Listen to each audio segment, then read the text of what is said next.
Are you ready for the coolest ID model there is? And no, it's not the ID3 or anything like that, it's the ID Buzz, or maybe even one of the coolest electric cars ever. Not the fastest one, but indeed the coolest. This is the ID Buzz as a GTX, folks. That's quite a cool number. And are you also eager to find out if it's now the time to switch from the combustion engine variant's T6.1 T7 to the electric version with a clear conscience? Or is there something still missing? Or is it truly the perfect substitute for these mentioned vehicles, so for the van? I will answer that question in this particular video, and certainly we're going to take a very close look, thoroughly list all of the significant pros and cons, of course, and also kind of deeply ponder why there's a bit of confusion surrounding it. Because, you know, there are different batteries, different sizes, which also results in, because this is, for instance, a long one, there's also a shorter trailer load, and so on. We have quite a bit of activities and things planned, so we need to ensure that we don't lose the ongoing battle against the fading light here in Mallorca. If you're looking for a similar car, there aren't that many really in this area, in the electric segment. But at the latest on Avium, you're bound to notice it when you filter for vans. Because this power, this length, they're not really there, except maybe a Mercedes EQV, yes, but it doesn't have that power and it's a whole lot more expensive. So it's quite unique, isn't it? But not everything that glitters is actually gold, as the old saying goes, you know. Not here either. What is quite unique though is our car of the day offer on Avium. That's totally brand new, so it's really worth checking out Avium 3 times, even if there's no new Carmanic video at the moment. Since the car of the day special promotion is a leasing arrangement that's highly restricted indeed. So maybe just a few hours, because then it's sold out, or maybe just 5 cars, maybe 20 cars. But whoever proves to be the absolute fastest can swiftly grab it, and then score an incredibly real bargain. Subscribe to the channel, that makes me very happy, and then we'll analyze in great detail this beautiful car in this awesome color combo.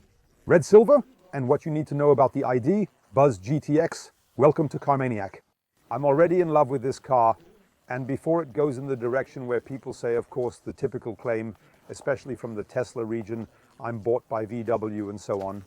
Right off the bat, a great critique. I just asked again, how much does it cost? We're not saying that yet. That's my absolute favorite line at world premieres. We're not saying that yet, because that means I can't tell you either, and you're thinking, oh well, thank you for showing us a car in full detail, but without the price.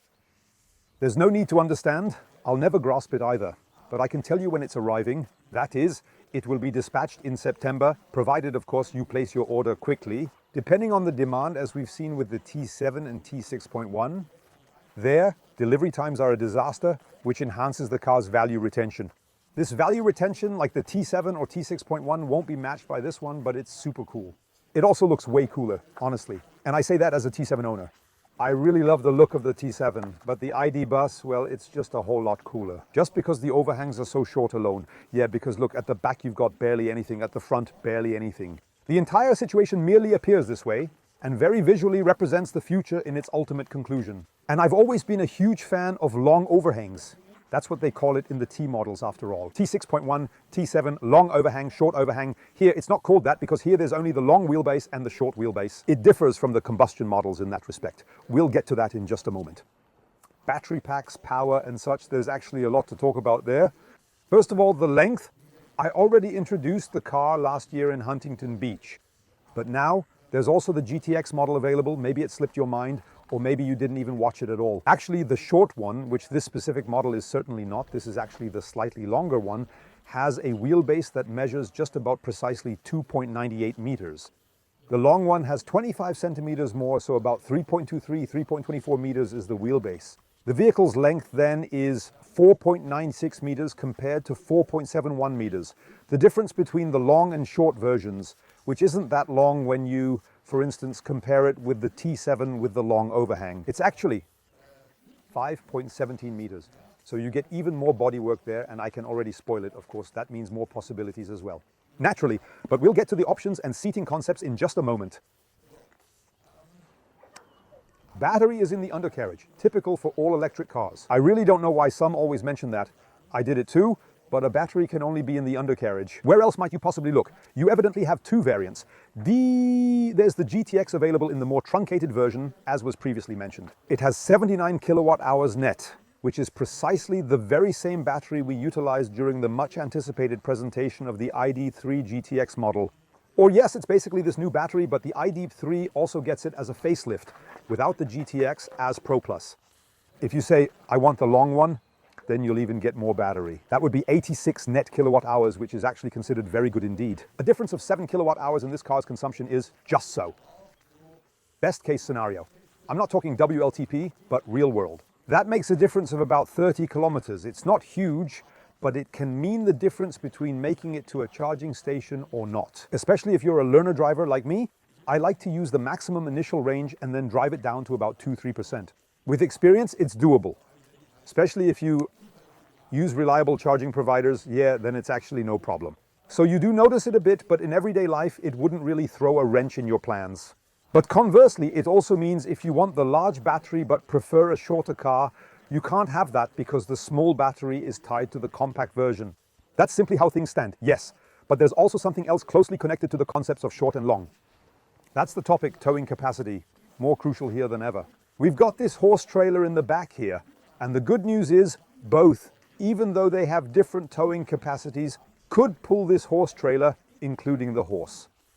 But funny enough, bigger isn't always better when it comes to towing capacity, because you also see it from the back, really nice with the GTI logo. If you go for the long one with the big battery, you have a towing capacity of 1.6 tons. If you want a towing capacity of 1.8 tons, you have to opt for the short one with the small battery. Why is that? Because normally one associates bigger with stronger. But it's like that because the longer one, first of all, has 7 kilowatt hours more in the battery, meaning simply more weight and of course 25 centimeters more body.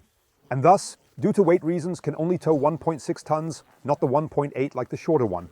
So it means we've got another pill to swallow here. So if you are wanting a large battery but prefer a short car, then that's not possible. If you're looking for a long vehicle with a substantial battery but also wish to have the capability to tow the most, sadly, that's just not possible. It's a bit complex, to be honest. That's simply how things stand with electric vehicles, truly. With combustion engines, it's simpler. It often doesn't matter if it's 200, 300 kilos, less or more. The towing capacity is inherently higher anyway. So, what else is there to know? Engine power. That's where it's truly unique. I mean, I don't know any other van with a 250 kilo of engine output. That is really quite awesome, isn't it? Over which specific axle? Over DOS. Just like they often say here in Mallorca. Across 2 axles, because GTX means all-wheel drive with VW always. With the ID4, the ID5, the ID7. Just not with the ID3, oddly enough. So it doesn't always mean all-wheel drive, but in this case it actually does. Both front and rear axles are powered. And at the back we have 286 kilowatts. Wishful thinking, 210 kilowatts, that's 286 horsepower. And at the front, just over 80 kilowatts in an asynchronous motor, which provides additional support when needed. It works without drag, as it's an asynchronous motor, not like the permanent magnetic one at the rear, but asynchronous at the front. This means if you don't need it and you're just puttering around town, then it's not being dragged along, respectively. Doesn't it consume more? Because usually an all-wheel drive automatically consumes more due to 2 driven axles in PSM motors than a car with just rear-wheel drive or just front-wheel drive. My goodness, it's really very, very snazzy, really very, very pretty. But, and now we come to the topic depending on what you want. So we went ahead and purchased the T7. Why? Like many people out there, because we really want a lot of space. More than an SUV can offer. Our previous Q7, it had its limitations with seating arrangements, 3 child seats side by side, then adequate trunk space for long trips to Italy. People who buy these cars drive long distances, and there, 1,400 kilometers is hardly out of the ordinary. Some laugh about it and drive 4,000 kilometers, staying overnight in places like this one. All right, maybe even more. With a hint of sea air, a sea breeze in the background, you can make it so that you can sleep in here and such, but not to the level of a T7 or T6.1. Why? Because, so take a look at this now. We can fold it down here, for instance. When it's not folded down, it's 309 liters. Not bad, but it's not really meant for traveling. Then we move on to the seating concepts. If you fold this down, you get a flat loading area.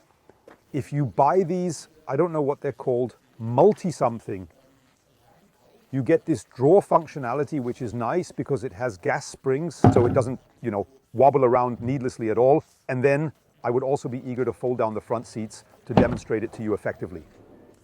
How the space here shapes up when you fold everything down. And then we'll move straight on to another point, which here isn't like in a T. You see here, Bulky items fit right through to this point, no problem, because it's all a flat surface. But for that, you'll need this stand at the back after all. Here too, red loops, perfect. Where exactly is it located? You do not use the red loop here instead. Rather, you are supposed to employ this particular lever on the side. Let's also take a look inside in a moment. But first, I want to show you something that, in my opinion, makes the T7 so much better than the T6.1. Always in this argument, the T6.1 is the real bully, the T7 is just a big Sharon. Bullshit. The variability in the T7 is absolutely, without doubt, the best in the van sector. Why? Now, if I carefully look at how I remove this item right here, that's exactly what we'll all observe. Imagine you're heading to the furniture store, for instance, purchasing bulky items, and you say, hey, I've got a van. Yeah, an ID bus in LAN. I can fit everything in there, no need to rent a car, it's just perfect. You might also want to know how it exactly works with taking these items in and out, because in the end, initially, they're all just considered to be dead weight. And this is precisely the point, for instance, when we're thoroughly discussing the complex and intriguing topic of seat variability, we really absolutely must crank it up here. So let us take our time with great care and attention and carefully explore this important matter in depth. Could you possibly take that out? No, in reality, you absolutely must turn it up all the way to its maximum setting. I would have preferred, for instance, a lever mechanism, and found it better too. Observe how much additional time it now takes for me to unscrew this here. Honestly, it's a bit frustrating. Yes, exactly, there we have it. Attention. So you've taken that out from here. Normally you wouldn't do that, of course, because it makes sense to use it. But if you happen to be looking to transport something that is really quite long, something you're earnestly attempting to snugly fit in here, then you surely will have to take it out. Then you pull on this lever and it loosens. That's quite similar to the concept in the T7, when you remove seats. So just go ahead and pull a lever, yet the real actual problem begins somewhere entirely different. That is, the problem arises when considerable significant strength and endurance are absolutely required to lift a notably heavy seat.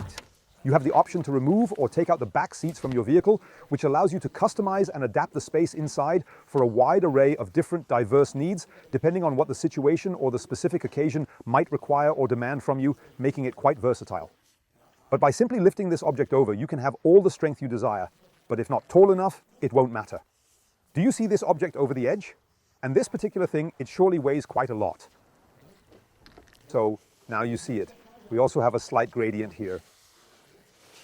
How much does this weigh? It must weigh 40 kilos, this thing, I believe. By the way, the seats from the T7 weigh 25 kilos. Then we come to another very significant point. Removing the platform is seen as nearly pointless when you consider that not taking the seats out doesn't fundamentally change the overall situation at all. With the T7, you can do that. And before we delve further into the seating concept, I must say directly, no, you don't have the variability here, still not, as with a T7. The T6.1 has a fixed rear bench, which isn't that great either. You can remove it, but it's just not like all these. The T7 consists of individual seats, and you can always decide, do you want just 2 seats in there and none else, or 4 or 7 or 6 or 5 or whatever, because they are all individual seats, which are movable back and forth on the rail system. That's what we do here, not like that here. No rail system here. You can't push this seat back, push it forward in the middle, then slide this console back and forth. So the variability here is by far not as given as with the T7, because you can't remove these seats. But the good news is definitely, with the long version, you now have the choice. Maybe come over here to the side so we can see it from this angle. You have the choice whether you want a 7-seater or a 6-seater. And in the configuration, of course, if you prefer a 5-seater, because you can take out the back, then you have a lot of space in the back for traveling. If you're, for instance, just 5 or maybe 3 or 4 or something along those lines, because you can say you have 2 seats in the front anyway, can choose the configuration, whether you have a bench here with 3 seats. Then it fits 5 passengers already and the back is free, just like with the ID bus so far. Or if you go for a 2-2-2 configuration, yes, that means 6 seats, which is my personal recommendation because you're just much more free here, and you can also secure ISOFIX child seat systems much better. Because look, what I've consistently criticized about the ID bus was originally the particular fact that you only get a mere 2 ISOFIX points in such a tremendously large car. Now you have 2 items right there, and if I am not completely mistaken, you also have that one in the back on this very seat, which unfortunately I cannot set up quite as elegantly as I wish. Are there any? Hold on. Yes, so you've got ISOFIX here as well. That means you have 4 ISOFIX points. Usually that is all you really truly need, I would dare to say, in most cases. That means with the 6-seater version, you simply drive better because there's much more space. So people aren't crammed together on the 3-seater bench here, and besides, I don't think 3 car seats really fit well side by side. You can put 2 seats here if you have 3 kids like me and 1 more seat in the back. Car seat, then leave right side, for instance, free for luggage. Cargo securing is, of course, that's a different matter altogether. But that's the situation. If you go for the short one, meaning the short GTX, but of course this also applies to the short one without GTX, that is without 4-wheel drive, you then have the option of 2, or well, right here, the 2, so also 6, but not 7. So that's always, you'll have to check it out, just how you need it and where your individuality fits best. Think it through, what you need, whether you need a long car or not. I'm going to sit down here for a moment and turn off the car because nobody can stand this beeping. So here's the spot. Well, it's no different than in the T7. The seats, however, are at least on par in terms of comfort.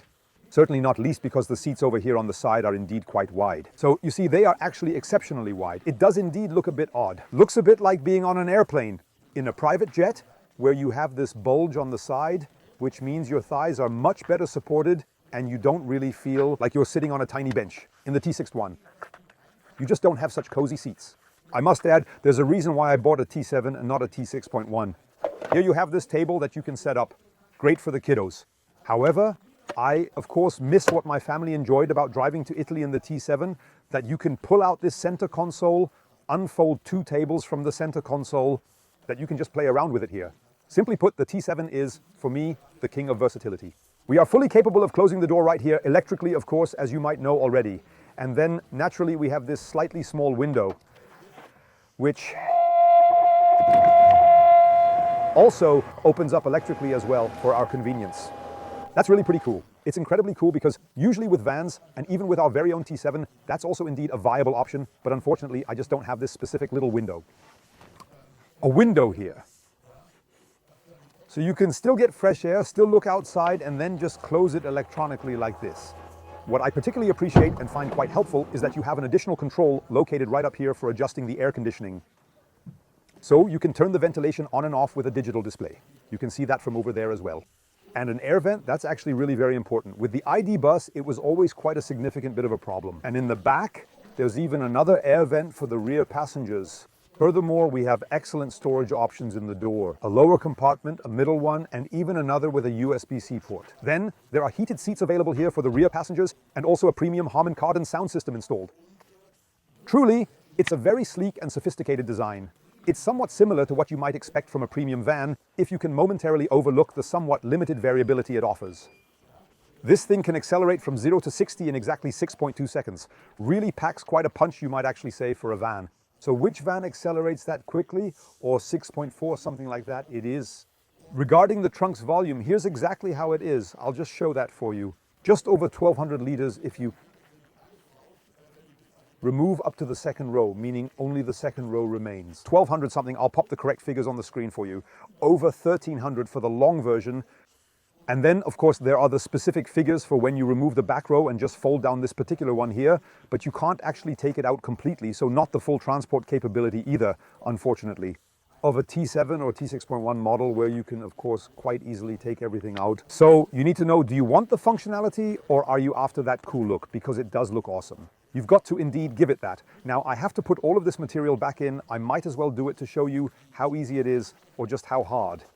Because in the very end of it all, you'll also have to personally face and do that with your very own hands too. It snaps back nicely here, so you can also comfortably lift it. But, as I previously mentioned, please do not attempt this task without seeking some assistance for those individuals who are small or weak, because then you're definitely going to end up with really quite unpleasant and ugly scratches on your back. I strongly recommend putting a protective film on it anyway, really, because look, I am exactly 6'2" tall. I find it very difficult to put this down here. It still functions, but up to 10 centimeters shorter, and you simply can't lift it onto this platform at all, you'll definitely strain your back because the concept is designed so it's too heavy for one person to risk injuring themselves by trying. But look, it's very nice, immediately clicked into place, just like with the T7 before. This is what I imagine simplicity to be. However, you can't straighten the backrest from here. For that, you need to get in here. Either you possess a finger that's strong enough to pull here, in this very top tether, so to speak, or you'll just have to lean forward. Yes, here we have another 12 volt. And of course, let's not ever forget the extremely useful trailer hitch for 1.6 or 1.8. Tons of impressive towing capacity. Thus, you can then comfortably tow your horse, just as the Bavarians would often say. You can then tow back and forth, or, well, whatever else you see around. Not necessarily a boat, but maybe. Depends on your boat, actually. And this thing here, admittedly, I'm kind of half-hearted about putting it in, to be honest. And perhaps more wisely, I shouldn't have laid it with this surface on the lawn! But these are precisely the kinds of things you're beginning to learn from now. Not to lay it face down, but rather to position it carefully with these support legs. I believe after us, no one's filming anymore today. That can be left for the folks at VW then. This is my personal revenge for them not disclosing any prices, which would have been interesting to know, especially when comparing to the T7. Just got me curious what the price here is for this beast. Now it's got nice black windows, which I think are great for privacy for the passengers in the back. And then, of course, there's the interior, which, just like with the other GTX models, is decorated with red stitching. Similar to the steering wheel adorned with this red inlay over here, it's just the same as what's on the seat as well. These are the innovative ergonomic comfort seats, which are in fact actually very, very cozy indeed. You can take a look at my sitting position in the car when I now heavily settle in. So you see how one can, well, I can, for instance, enter like this. In the T7, I can't do that. Well, I can, because I'm flexible, but I have to lift this leg higher, because the car is higher. And then you find yourself sitting right here, obviously getting a much better view than in any regular car, naturally. You have comfort, easy entry too, with the seats sliding back when you exit.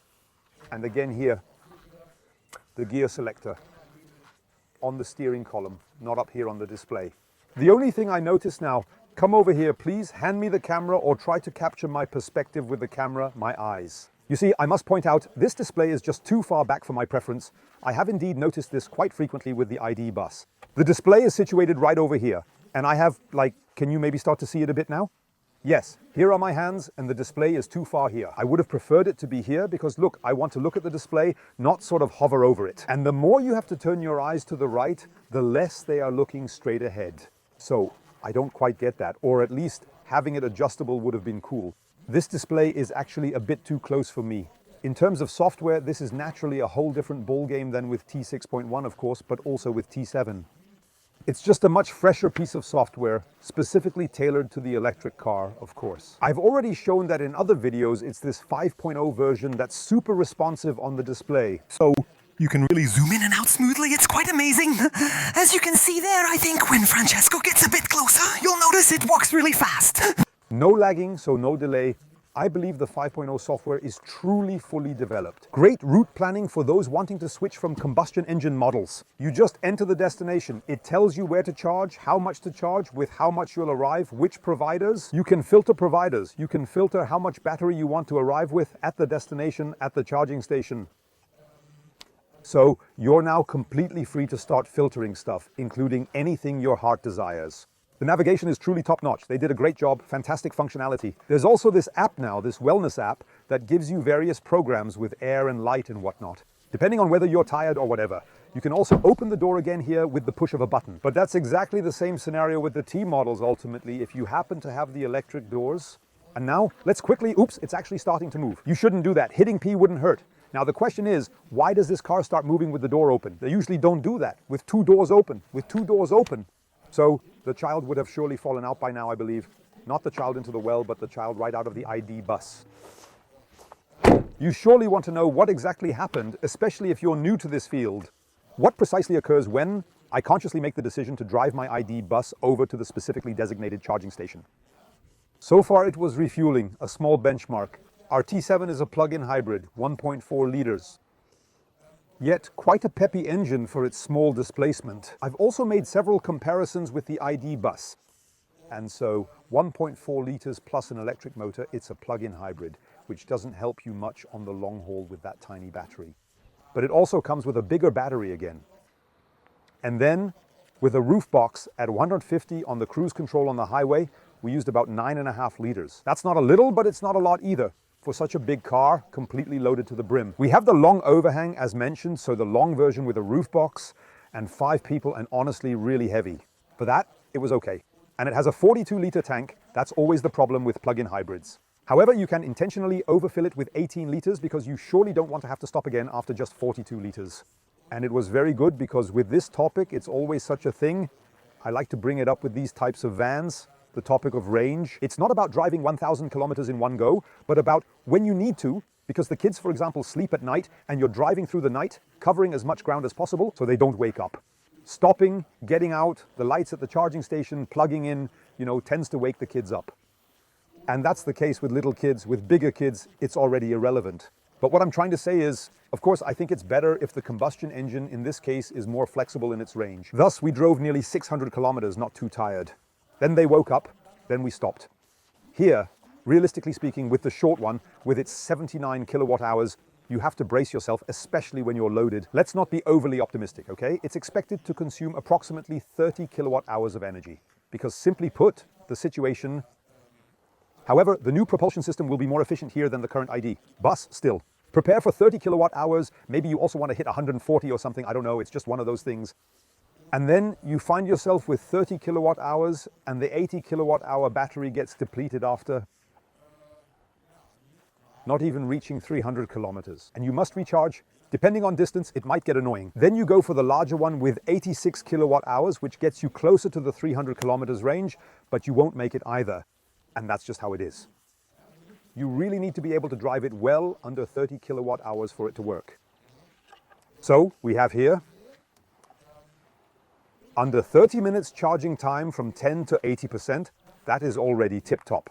What's also tip-top is ultimately the charging time, because with 30 minutes when you stop with the family, you really can't complain. Of course, you have to back up to the charging station because most won't manage to get the cable all the way to the back if you drive up frontwards, especially those thick cables.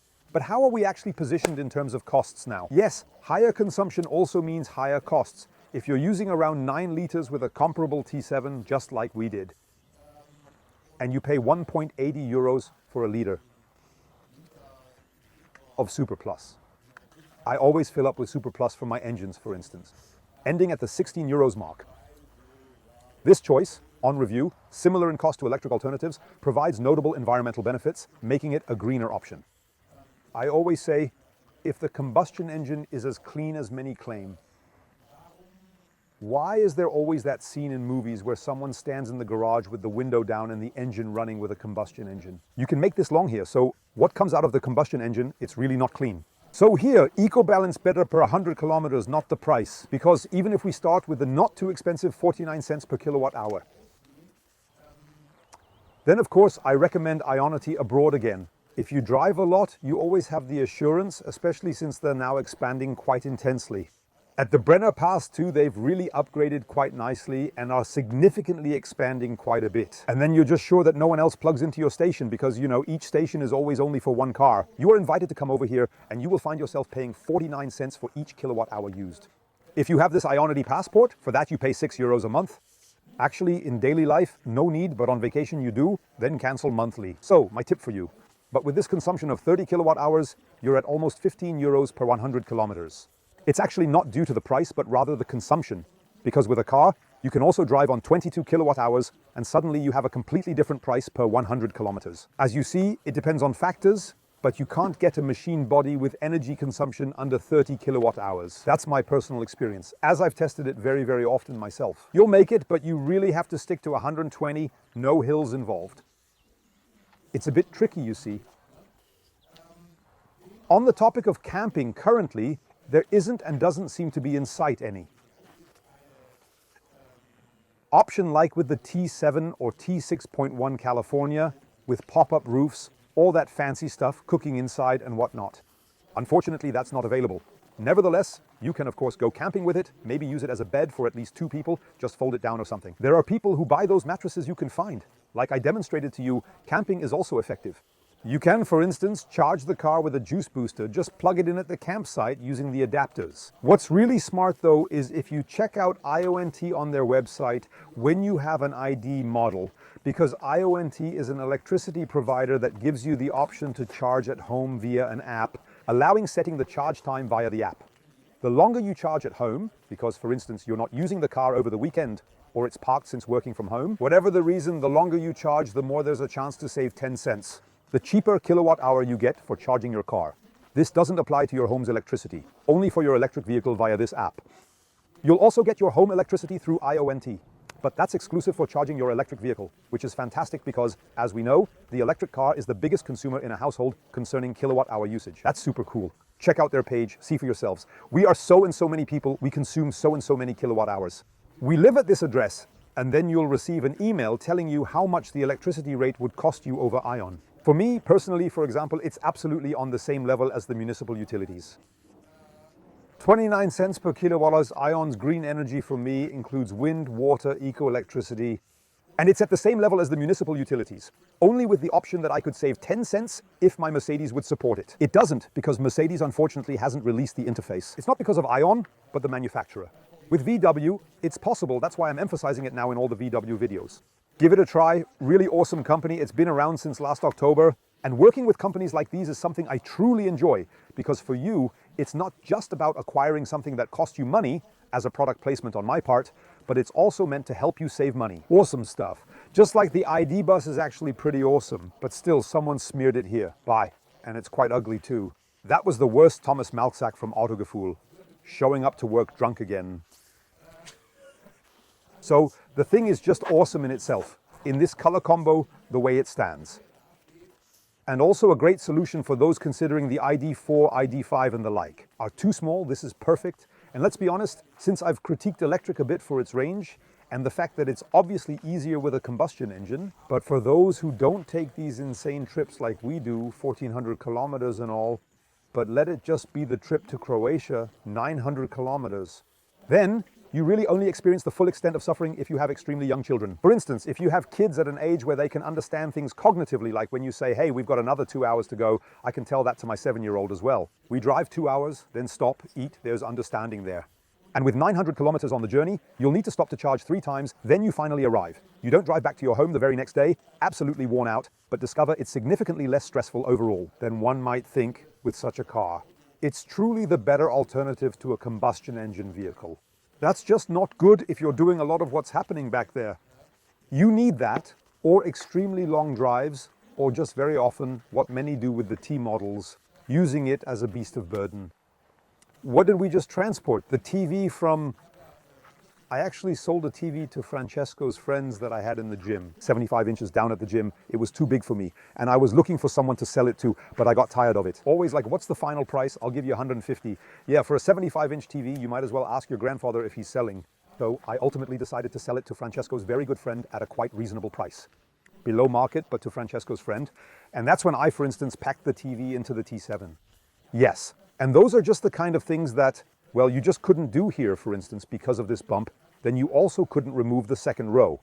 You could have slotted it in between, but you know what I mean. There are simply people who work a lot with the versatility of such a car, and if you want to tow more than 1.8 tons, then it's also out of the question. However, those are indeed unique and specific qualities that the average person simply lacks. That's why it's rated Lacomio is such a cool device, with IQ Light Matrix LED, and then, of course, for much less money, no matter what it ends up costing, even though I don't know, less than an EQV. And of course, it's a bit cooler than an EQV, even if an EQV is more premium, but this one is simply the van, the perfect reincarnation, design-wise, couldn't be more on point. Just like the original van back in the day. That's exactly what it embodies. A really, really beautiful thing. If it's too expensive for you, then you can check out the alternatives, which I wouldn't really call alternatives. It's 100%, like for example, the one, what's Stefan driving? The Carmanic viewer from the membership section, Opel Zafira E, that was the name exactly. Zafira E, and then there's the Peugeot as its counterpart. But these are 75 kilowatt-hour cars with an interior that's not as appealing in my opinion. That's quite outdated. The navigation system can hardly be used for route planning, just like this. Yet you can still find these cars on Evium. Go check them out. Of course, used at better prices than a new car.